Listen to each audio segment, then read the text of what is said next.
ঈদুল আজহার আগে নখ ও চুল কাটা নিয়ে ইসলামী বিধান হল, যারা নিয়ত করেছেন কোরবানি দেবেন তারা জিলহজ মাসের চাঁদ দেখার পর 1 তারিখ থেকে শুরু করে ঈদের দিন কোরবানি সম্পন্ন করা পর্যন্ত এই নিয়ম প্রযোজ্য।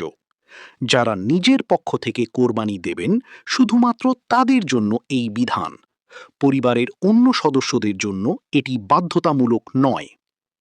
রাসূল সাল্লাল্লাহু আলাইহি ওয়াসাল্লাম বলেছেন, জিলহজ মাসের চাঁদ দেখার পর তোমাদের কেউ যদি কোরবানি করতে চায় তবে সে যেন তার চুল, নখ ও লোম কাটা থেকে বিরত থাকে।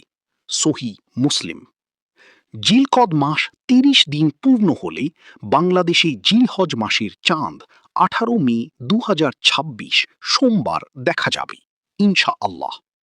আল্লাহ আমাদের সবাইকে সুন্নাহ অনুযায়ী আমল করার তৌফিক দান করুন, আমিন। প্লিজ এই ভিডিওটি সবাই শেয়ার করে দিবেন, যাতে করে সবাই এই আমলটি করতে পারে।